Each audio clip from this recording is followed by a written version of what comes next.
जय हिंद सभी साथियों को। तो देखिए, जिनका भी फिजिकल पूरा हो चुका है, जाहिर सी बात है, सब लोग बेसब्री से बस एक ही चीज का इंतजार कर रहे हैं कि रिजल्ट कब आएगा और मेडिकल की तारीख क्या होगी। तो चलिए आज इसी पर बात करते हैं, क्योंकि एक बहुत ही जरूरी अपडेट आया है। हर कैंडिडेट के मन में इस वक्त सिर्फ और सिर्फ यही दो सवाल घूम रहे हैं, रिजल्ट कब और मेडिकल कब। तो आइए, जो जानकारी मिली है उसके आधार पर इन दोनों सवालों के सीधे सीधे जवाब जानने की कोशिश करते हैं। तो देखिए, सीधा जवाब यह है कि इंतजार अब लगभग खत्म हो गया है। सब कुछ बहुत तेजी से होने वाला है और इसका सीधा मतलब है कि तैयारी में अब कोई भी जर्रा सी भी कमी नहीं होनी चाहिए, क्योंकि बाद में बिल्कुल भी वक्त नहीं मिलने वाला। ठीक है, तो अब सवाल ये उठता है कि ये सारी जानकारी आ कहां से रही है। चलिए बात करते हैं उस वायरल नोटिस की जिसके आधार पर यह सब कहा जा रहा है, और जानते हैं कि आखिर उसकी सच्चाई क्या है। तो पहली बात तो ये समझ लीजिए कि ये कोई अफवाह नहीं है, कोई हवाई बात नहीं है। ये जो जानकारी है, ये एक कन्फर्म्ड किए गए इंटरनल नोटिस पर आधारित है, जो कि 9 अक्टूबर का है। और इस नोटिस में भर्ती प्रक्रिया के आखिरी चरणों के बारे में साफ साफ सब कुछ बताया गया है।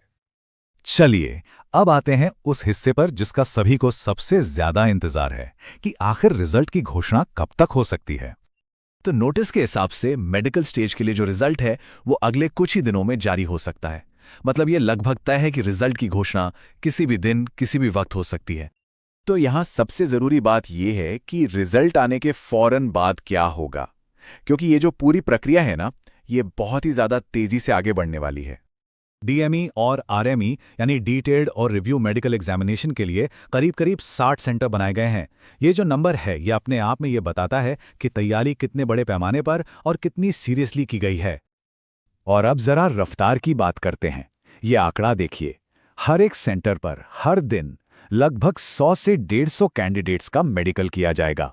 जरा अंदाजा लगाइए, ये प्रक्रिया कितनी तेजी से पूरी की जाएगी। और ये सबसे जरूरी आंकड़ा है जो बताता है कि वक्त कितना कम है। जिस दिन रिजल्ट आएगा उसके सिर्फ 10 से 15 दिनों के अंदर ही मेडिकल शुरू हो जाएंगे। मतलब सोचने समझने या तैयारी के लिए कोई एक्स्ट्रा टाइम नहीं मिलेगा।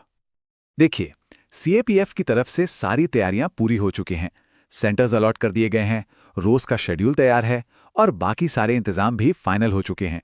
इसका मतलब है कि अब डिपार्टमेंट की तरफ से कोई भी देरी होने की उम्मीद नहीं है। तो इस सब के बाद अब सबसे जरूरी सवाल पे आते हैं कि इस जानकारी के बाद फौरन करना क्या है। देखिए, 3 चीजें हैं जिन पर हर कैंडिडेट को अभी ध्यान देना होगा। पहला, अपने सारे के सारे दस्तावेज, सारे डॉक्यूमेंट्स पूरी तरह से तैयार रखें। दूसरा, अपनी मेडिकल फिटनेस को लेकर एकदम पक्के हो जाएं। और तीसरा, घोषणा के लिए मानसिक रूप से एकदम तैयार रहें, क्योंकि जैसा मैंने कहा, बाद में वक्त नहीं मिलेगा। इस सीधी चेतावनी पर बहुत गौर कीजिए। अगर कोई ये सोच रहा है कि अरे अभी तो बहुत टाइम मिलेगा, तो ऐसा बिल्कुल भी नहीं है। अगर तैयारी अभी पूरी नहीं है तो आपको कोई अतिरिक्त समय नहीं दिया जाएगा, ये बात साफ है। तो आखिर में ये सवाल हर उस कैंडिडेट के लिए है जो इस स्टेज तक पहुंचा है, और इसका जवाब हर किसी को खुद को देना है। क्या इस भर्ती प्रक्रिया के आखिरी और सबसे अहम चरण के लिए तैयारी पूरी तरह से हो चुकी है?